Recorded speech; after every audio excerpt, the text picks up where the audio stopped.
Hypertensive retinopathy, systemic hypertension के अंदर जो फंडस में चेंजेस मिलते हैं हमें, ठीक है, उन चेंजेस को हम मेनली 3 कैटेगरीज में डिवाइड करते हैं। एक तो है हमारा रेटिनोपैथी, एक है कोरोइडोपैथी और एक है ऑप्टिक न्यूरोपैथी। तो सबसे पहले इसकी पैथोजेनेसिस पे हम आते हैं। तो वो होता है ड्यू टू वासोकंस्ट्रिक्शन। सबसे इंपॉर्टेंट कॉज वासोकंस्ट्रिक्शन किसका होगा? हमारे रेटिनल आर्ट्रियोल्स का होगा, कोरोइडल वेसल्स का होगा और पेरिकैपिलरी कोरोइडल आर्टरी का होगा। ठीक है, अब हमारा रेटिनल आर्ट्रियोल्स का वासोकंस्ट्रिक्शन अगर ओल्डर में हो रहा है, बड़े लोगों में हो रहा है, तो वो होगा due to pre existing involutionary sclerosis.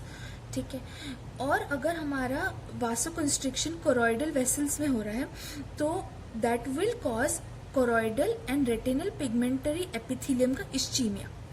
ठीक है, फिर अगर वासोकंस्ट्रिक्शन हमारा पेरिकैपिलरी कोरोइडल एरिया में हो रहा है which supplies the optic nerve head, तो that will cause optic nerve ischaemia. Okay, फिर हम देखते हैं कि जो रेटिनल आर्ट्रियोल्स का वासोकंस्ट्रिक्शन है that is known as retinopathy, choroidal vessels का vasoconstriction is known as choroidopathy और vasoconstriction of the pericapillary choroid is known as optic neuropathy. ठीक है, फिर हम आते हैं दूसरे पैथोजेनिक कॉज पे जो है एथेरोस्क्लेरोटिक चेंजेस। ठीक है, जिसके अंदर एवी निपिंग हो सकती है, मतलब एट्रियोवीनस निपिंग, मतलब आर्टरीज और वेन एक दूसरे को क्रॉस कर जाएंगी which causes thickening of the vessel wall. और ओल्डर में क्या होगा? हमारा प्री एग्जिस्टिंग इन्वोल्यूशनरी स्क्लेरोसिस। हमारा थर्ड और लास्ट कॉज है इंक्रीज्ड वैस्कुलर परमेबिलिटी। ठीक है, which is due to hypoxia. Hypoxia की वजह से क्या होगा? हेमरेज हो जाएंगे, एक्सुडेट हो जाएंगे और different kinds of retinal oedema हो जाएंगे, जैसे focal retinal oedema, macular oedema, ठीक है, disc edema etcetera.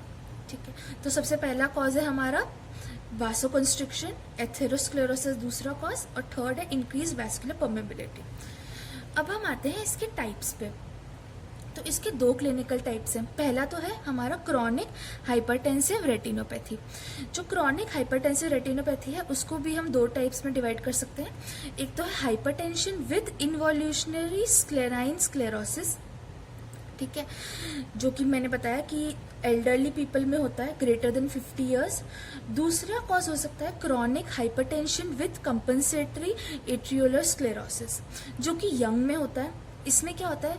Benign hypertension होता है, ठीक है, प्रोलॉन्ग्ड बिनाइन हाइपरटेंशन, और साथ में अकम्पनी करता है मोस्टली बिनाइन नेफ्रोस्क्लेरोसिस। ठीक है, और क्या होता है इसके अंदर? जो हमारी आर्टरियोल्स होती हैं, यंग आर्टरियोल्स होती हैं, उसके अंदर पॉलीफरेटिव फाइब्रोसिस हो जाते हैं and they will be changes in media के जो चेंजेस है उसको हम बोलते हैं कंपनसेटरी एट्रियोलर स्क्लेरोसिस।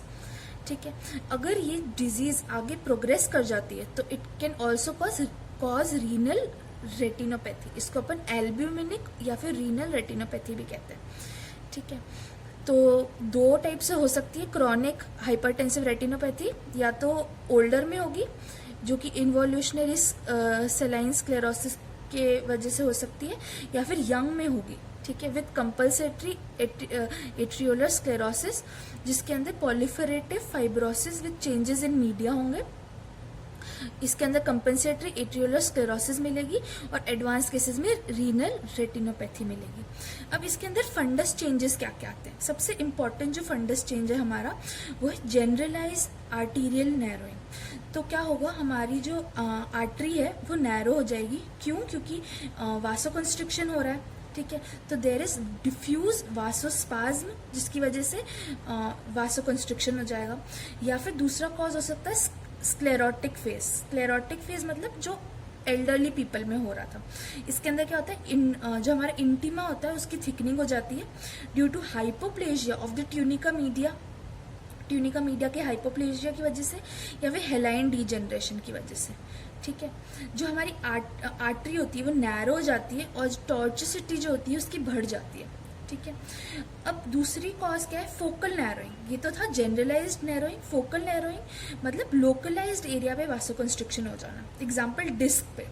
ठीक है, फिर थर्ड है हमारा एट्रियोवीनस निकलिंग, ये मैंने बताया, जो हमारी आर्ट्रियोल है वो क्रॉस कर जाती है हमारी वेन को और कंप्रेस कर जाती है, ठीक है, क्योंकि जो हमारी आर्टरी और वेन है वो कॉमन एडवेंटिशियस शेयर कर रहे होते हैं, इसीलिए होता है। अब इसकी वजह से हमें 3 साइन देखने को मिल सकते हैं। सबसे पहला साइन है हमारा सैलोस साइन, इसके अंदर क्या होता है, this is due to the deflection of the veins.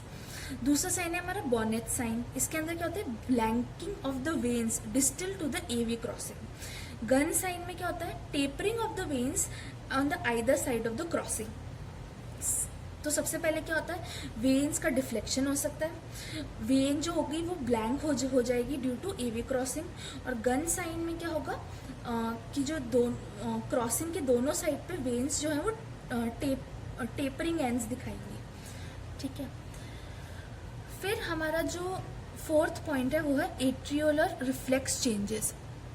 इसके अंदर क्या होता है कि हमारा जो नॉर्मल लाइट रिफ्लेक्स है वो कैसे आता है, वो आता है due to reflection of light between the blood column and vessel wall.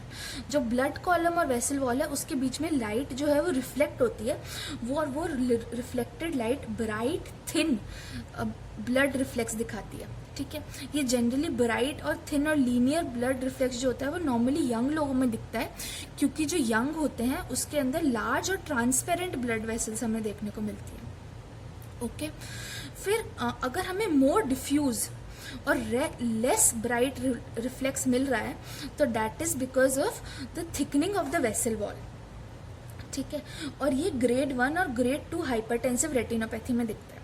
फिर 3rd है हमारा कॉपर वायरिंग, ये बहुत इंपॉर्टेंट है। कॉपर वायरिंग क्या होता है, this is reddish brown reflex, this is due to हमारा प्रोग्रेसिव स्क्लेरोसिस एंड हेलेनाइजेशन। ये ग्रेड 3 में हमें देखने को मिलेगा।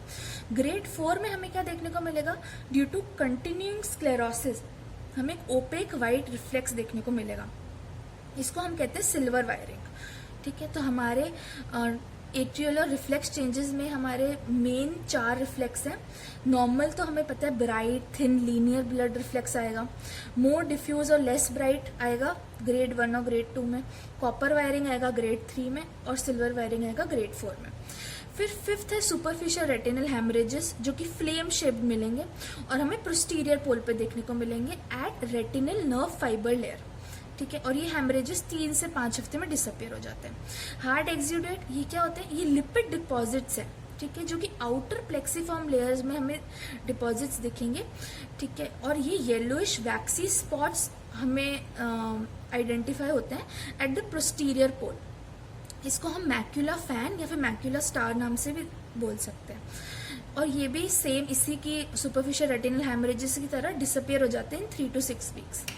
फिर आते हैं हमारे कॉटन वूल स्पॉट्स, जो कि फ्लफी वाइट लीजन्स होते हैं, जो कि रिप्रेजेंट करते हैं एरिया ऑफ इन्फेक्ट्स, ठीक है।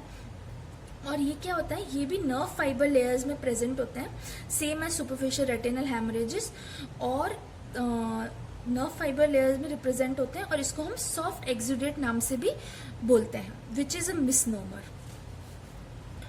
अब हम आते हैं दूसरी type of hypertensive retinopathy, which is malignant hypertensive retinopathy.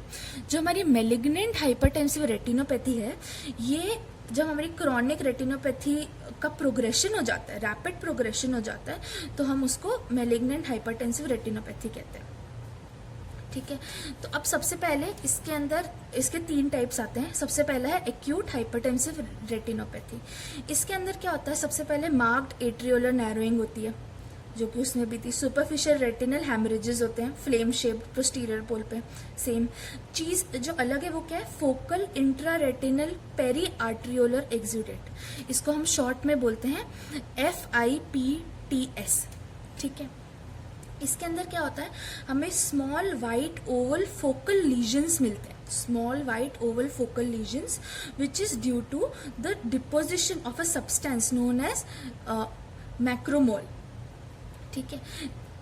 अब इसकी वजह से क्या होता है, फोकल इंट्रारेटिनल पेरीआर्ट्रियोलर ट्रांजिडेट्स की वजह से जो ब्लड रेटिनल बैरियर है वो ब्रेक हो जाता है और डायलेट हो जाती है हमारी आर्टेरियल्स। डिस्टल आर्टेरियल्स जो होती हैं, टर्मिनल आर्टेरियल्स, वो हमारी डायलेट हो जाती है। फिर हमारा फोर्थ पॉइंट है कॉटन वूल स्पॉट्स, जो कि ज़्यादा मार्क्ड मिलेंगे, एन्यूरिज्म, शंट्स और कोलैटरल्स, जो कि कॉज कर सकते हैं कैपिलरी ऑब्स्ट्रक्शन। ठीक है, तो हमारे 5 कॉजेज हैं, बस इसमें जो फ़र्क है वो है FIPTS का। फिर हमारा दूसरा जो चीज़ इसमें प्रेजेंट होती है वो है एक्यूट हाइपरटेंसिव कोरोइडोपैथी। इसके अंदर क्या होगा, हमें सबसे पहले मिलेंगे एक्यूट फोकल रेटिनल पिगमेंट एपिथेलियोपैथी। एपिथेलियोपैथी मिलेगी, मतलब क्या होगा, जो इस्चेमिक चेंजेस होंगे वो हमें कोरियो कैपिलरीज में मिलेंगे। कोरियो कैपिलरीज में क्या होगा कि हमें फोकल वाइट स्पॉट्स दिखने को मिलेंगे। ठीक है, तो हमें कोरियो कैपिलरीज में फोकल वाइट स्पॉट्स देखने को मिलेंगे, सबसे पहला पॉइंट। फिर हमें एल्स्ट्रिंग स्पॉट्स मिल सकते हैं। ये क्या होते हैं, ये ब्लैक स्पॉट्स होते हैं विद येलो हैलोज। ठीक है, ये कैसे बनते हैं, by clumping and atrophy of the infected pigment epithelium. ठीक है, फिर हमें शिंगलेस स्ट्रीक्स मिल सकती है देखने को, जो कि कैसे बनती है, due to linear configuration of the pigment along the choroidal arterioles. ठीक है, and also due to fibrinoid necrosis, ये हमें स्ट्रीक्स देखने को मिलेंगी, रेड कलर की स्ट्रीक्स। फिर हमारा फोर्थ पॉइंट है सीरस न्यूरोसेंसरी रेटिनल डिटैचमेंट। इसके अंदर क्या होता है कि जो ब्लड रेटिनल बैरियर है वो ब्रेक हो जाता है। ठीक है, उसकी वजह से जो हमारा जो फ्लूइड है वो रेटिना के नीचे, रेटिना के बीनीथ एक्यूमुलेट हो जाता है, विच कॉजेज मैक्यूलर एडीमा। ठीक है, या फिर एक्सुडेटिव बुलस रेटिनल डिटैचमेंट। ठीक है, जिसकी वजह से रेटिनल डिटैचमेंट हो जाता है। फिर हमारा जो हमारी लास्ट पॉइंट है वो है एक्यूट हाइपरटेंसिव ऑप्टिक न्यूरोपैथी। इसके अंदर क्या मिलता है, इसके अंदर हमें डिस्क एडीमा, ठीक है, और हमें डिस्क पेलर मिलेगा। Disc oedema with disc haemorrhages and at the pericapillary retina. तो हमारा पेरिकैपिलरी जो कोरोइडल वेसल्स है उसका वासोकंस्ट्रिक्शन हुआ था। ठीक है, जो कि ऑप्टिक नर्व हेड को सप्लाई कर रही थी, जिसकी वजह से क्या होता है, ऑप्टिक नर्व हेड का इस्चीमिया हो जाता है। उसकी वजह से क्या होता है, there is stasis of the axoplasmic flow. उसकी वजह से क्या होगा, स्टैसिस हो जाएगा फ्लो का, तो डिस्क पेलर अपीयर होगी। फिर हम आते हैं इसके मैनेजमेंट पे। अब जो इसका मैनेजमेंट है, माइल्ड हाइपरटेंसिव जो रेटिनोपैथी है उसको तो हम सिर्फ बीपी कंट्रोल से मॉनिटर करेंगे। मॉडरेट जो है, जिसके अंदर में micro aneurysm, हैमरेजेस, cotton wool spots ये सब दिख रहे हैं, उसके अंदर हम बीपी कंट्रोल और साथ में कोलेस्ट्रॉल लेवल्स, दोनों चीज़ें हम चेक करते रहेंगे। फिर एक्सेलरेटेड हाइपरटेंसिव रेटिनोपैथी है, इसके अंदर क्या हो सकता है कि क्योंकि बहुत ज़्यादा हाइपरटेंशन है तो बाइलैटरल डिस्क स्वेलिंग हमें दिख सकती है। हम एंटी हाइपरटेंसिव्स की हेल्प से हाइपरटेंशन को कंट्रोल करेंगे और हम सडन ड्रॉप नहीं होने देंगे ऑफ द ब्लड प्रेशर, क्योंकि उसकी वजह से they could be a decrease in the optic disc perfusion and decrease in the perfusion of the central nervous system. Okay, thank you so much. If you like this video, then please like, subscribe and share.